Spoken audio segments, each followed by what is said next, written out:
Ada tipe perusahaan yang tidak selalu bicara soal profit, tapi mereka punya misi yang lebih besar. Halo semuanya, nama saya Michael. Selamat datang di channel saya, Sikutu Buku. Kali ini saya akan bahas buku Small Giants karya Bo Burlingham. Sebelum kita mulai, buat kalian yang mau support channel ini agar terus berkarya, caranya gampang banget. Kalian cukup klik subscribe dan nyalakan loncengnya. Dukungan kalian membantu banget supaya kita bisa rutin posting dan bersama-sama belajar di channel ini. Buku ini membahas soal perusahaan yang menolak untuk menjadi besar hanya demi menjadi perusahaan yang hebat atas apa yang mereka kerjakan. Tentu saja, pada dasarnya perusahaan diciptakan untuk menghasilkan keuntungan. Tapi ada beberapa perusahaan yang menolak tekanan untuk mencari untung sebanyak-banyaknya. Bagi mereka, ada tujuan yang lebih besar dari hanya sekedar mencari keuntungan semata. Tujuan yang lebih besar seperti menjadi yang terbaik dari apa yang mereka lakukan, menciptakan lingkungan kerja yang nyaman, memberikan pelayanan konsumen terbaik, hingga memberikan kontribusi bagi lingkungan sekitar. Saya merangkumnya menjadi 3 hal penting dari buku ini. Pertama, apa itu Small Giants? Mungkin istilah Small Giants kurang begitu familiar, tapi setelah membaca konsepnya, menurut saya ini merupakan hal yang menarik. Ketika kita melihat CEO perusahaan besar di interview, pasti kita sering dengar kalau mereka selalu menekankan pentingnya pertumbuhan perusahaan, terutama dalam hal pendapatan. Kita biasanya melihat sebuah perusahaan memang punya tujuan dari awal untuk menjadi besar. Tapi ada jenis perusahaan yang lain. Bo menyebutnya perusahaan ini sebagai small giants atau raksasa kecil.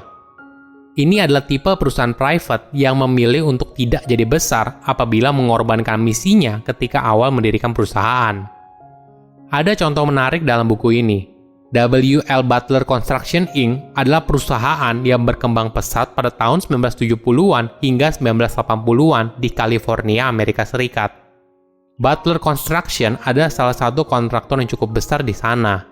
Di satu titik, pemilik dari perusahaan ini, yaitu Bill Butler, merasa bahwa perusahaannya sudah berkembang semakin besar. Saat itu Bill sudah memperkerjakan 129 karyawan dan penjualan tahunannya mencapai $20 juta.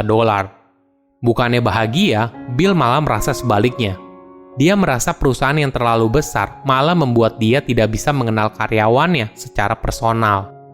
Jadi, Bill memutuskan untuk mengatur ulang fokus bisnisnya dan mengurangi jumlah kliennya dari 25 menjadi hanya 10.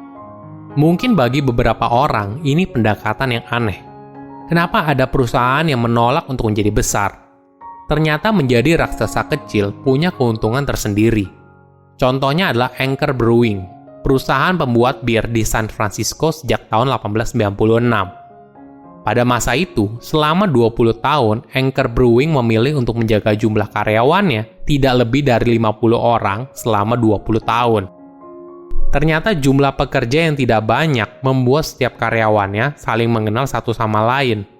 Bukan hanya itu, para karyawannya juga memiliki kebanggaan dan tanggung jawab yang besar atas apa yang mereka lakukan. Karena mereka melihat sendiri secara langsung hasil dari pekerjaan mereka. Kedua, memilih passion daripada profit. Bagi sebagian orang, memilih passion daripada profit mungkin terdengar klise. Tapi ada alasan di baliknya. Beberapa perusahaan memilih untuk menjadi small giants karena mereka ingin memiliki kontrol yang lebih tinggi atas perusahaan yang mereka miliki. Kontrol yang dimaksud bisa seputar kualitas produk yang dijual hingga visi misi perusahaan ke depannya. Biasanya, apabila perusahaannya semakin besar, tentu saja pemilik perusahaan semakin lama kepemilikan sahamnya semakin kecil. Jika itu terjadi, tentu saja kontrol dia atas perusahaannya juga menurun. Sentimen inilah yang membuat sebagian orang memilih untuk menjadi raksasa kecil daripada mengejar profit sebesar-besarnya. Perusahaan dengan karakter seperti ini biasanya memiliki pemilik dengan passion yang sangat besar atas usaha yang dijalankannya. Oleh karena itu, dia bisa memilih untuk mengejar kualitas terbaik daripada hanya keuntungan semata.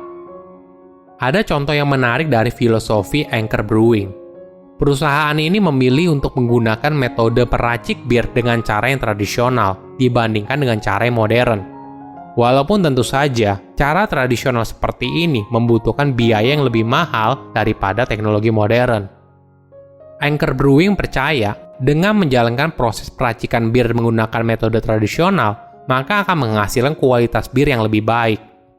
Ada kisah lain dari restoran bernama Zingerman Deli di Detroit, Amerika Serikat. Pendirinya punya visi yang unik saat menjual sandwich. Dia ingin menjual sandwich yang besar hingga kamu harus memegangnya dengan 2 tangan. Ketika usahanya semakin besar, maka pendirinya mengambil keputusan untuk tidak menjual franchise perusahaan, karena dia tidak ingin merusak kualitas dari makanannya. Passion yang kuat dari pendirinya membuat perusahaan tersebut bukan hanya sebuah organisasi biasa, tapi seperti sesuatu yang memiliki jiwa. Lingkungan kerjanya dari awal sudah didesain dengan baik untuk meningkatkan kualitas hidup karyawannya. Tidak seperti kebanyakan perusahaan besar, Small Giants punya keinginan tinggi untuk mengenal karyawannya dengan lebih baik. Ada kisah menarik dari perusahaan konsultan sumber daya manusia di Amerika Serikat bernama O.C. Tanner Co. yang memiliki 1.700 karyawan. Pemiliknya yang sudah menjadi almarhum bernama Ober Tanner. Saat dia masih hidup, konon dia tahu semua nama karyawannya. Tanner juga menaruh 65% saham perusahaannya ke 100 tahun dana perwalian, sehingga perusahaannya tidak bisa dijual, di-merger, atau diambil alih oleh publik. Keputusan ini membantu untuk menggaransi pekerjaan dari karyawan mereka dalam jangka panjang. Sebagai timbal baliknya, karyawannya juga merasakan efek dari nilai yang dibangun atas passion dari pendirinya. Mungkin terdengar klise, tapi karena jumlah karyawannya tidak banyak dan desain lingkungan kerjanya, maka motivasi karyawan untuk bekerja tidak hanya untuk uang. Tapi mereka bekerja karena mereka juga memiliki kecintaan yang sama atas produk yang dijual, entah itu bir, musik, atau sepatu. Ketiga, memilih tidak buka banyak cabang. Dalam sebuah bisnis, lokasi juga merupakan sebagai faktor utama. Coba kamu bayangkan, lukisan Mona Lisa tentu saja tidak akan menjadi salah satu lukisan paling terkenal apabila selama ini lukisan itu tidak berada pada museum prestigius seperti Louvre di Paris. Ada kisah menarik dari Danny Meyer, pemilik dari jaringan restoran New York Union Square Hospitality Group. Danny pernah menolak untuk membuka cabang di Las Vegas.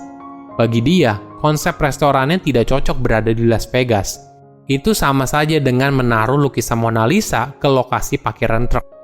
Keputusan untuk tidak berekspansi merupakan pilihan dari Danny untuk menjaga kualitasnya. Tentu saja akan jauh lebih mudah untuk menjaga kualitasnya apabila kamu bekerja dengan jaringan yang kamu percayai, dan hal ini butuh waktu. Karakter Small Giants yang lain yaitu biasanya perusahaan itu memiliki hubungan yang dekat dengan komunitas tempat mereka berada. Coba bayangkan sebuah restoran yang memiliki hubungan erat dengan komunitas terdekatnya, mulai dari konsumen yang mereka layani, hingga supplier tempat mereka membeli bahan bakunya. Semua hal ini membentuk cita rasa unik yang dimiliki oleh restoran tersebut. Aspek inilah yang membuat Small Giants mampu menghasilkan kualitas yang berbeda dibandingkan perusahaan besar. Tujuan utama dalam mendirikan perusahaan bukan hanya sekedar profit, tapi ada tujuan yang lebih besar. Ada tipe perusahaan yang menolak untuk menjadi besar hanya karena mereka ingin menjadi yang terbaik di bidangnya. Silahkan komen di kolom komentar pelajaran apa yang kalian dapat ketika baca buku ini. Selain itu, komen juga mau buku apa lagi yang saya review di video berikutnya. Saya undur diri, jangan lupa subscribe channel YouTube Sikutu Buku. Bye-bye!